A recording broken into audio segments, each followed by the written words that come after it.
Il y a presque un an, le 23 juin 2021, un terrible événement bouleversait le quotidien de la chanteuse Sheila.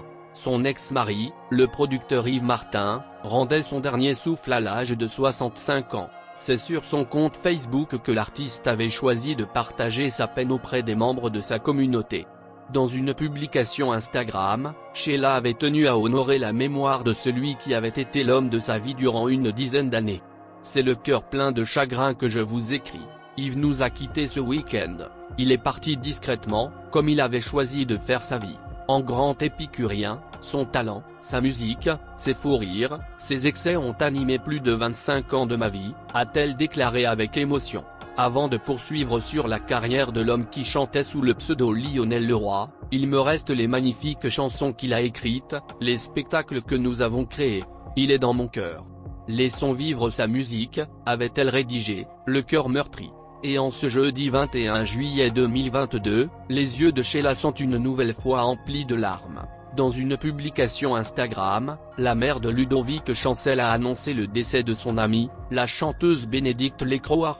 Durant de longues années, l'artiste né en 1954 avait accompagné au cœur de nombreuses vedettes comme Sheila, Elsa, Laura Men, Michel Fugain, Patricia Cass ou encore Gilbert Bécaud.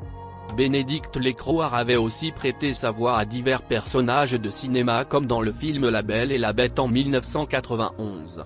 Bien triste nouvelle, Bénédicte vient de nous quitter, va chanter au paradis ma Béné, a tendrement écrit en légende Sheila. Les internautes ont pu découvrir un cliché souvenir des deux femmes sur la scène en plein concert. Mon Dieu. C'est bien triste. Nous l'avons tant apprécié pendant les concerts. Bien triste nouvelle. Partir si jeune. La vie peut être cruelle, sincères condoléances à la famille, repose en paix, ont-ils commenté. À tout jamais dans nos cœurs. Sheila, Annie Chancel de son vrai nom, voit le jour le 16 août 1946 à Créteil, dans le Val-de-Marne. Adolescente, elle travaille un temps avec ses parents, vendeurs de bonbons sur les marchés de la région parisienne. Ses premiers pas dans la musique se font comme chanteuse dans le groupe Les Guitar Brothers au début des années 60.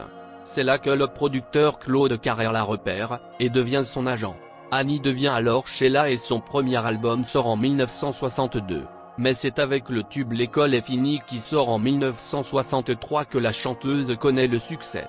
Son look couette et jupe écossaise marque les esprits, et elle se classe souvent première des hit parades.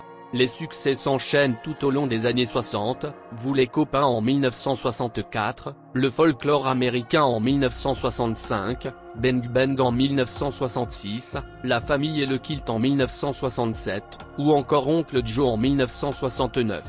Sheila devient une figure importante de la variété française, parmi les stars de l'émission culte des Yéyés Salut les copains, aux côtés de Johnny Hallyday, Claude François, Jacques Dutronc ou France Gall. Les années 70 commencent par un gros succès pour Sheila. La chanson Les Rois Mages est très bien accueillie, y compris à l'étranger, frôlant le million de disques vendus. C'est aussi à cette époque qu'elle rencontre le chanteur Ringo, avec qui elle chante en duo sur les gondoles à Venise. Ils se marient en 1973 et 2 ans plus tard vient au monde leur fils, Ludovic. Mais le couple divorce en 1979.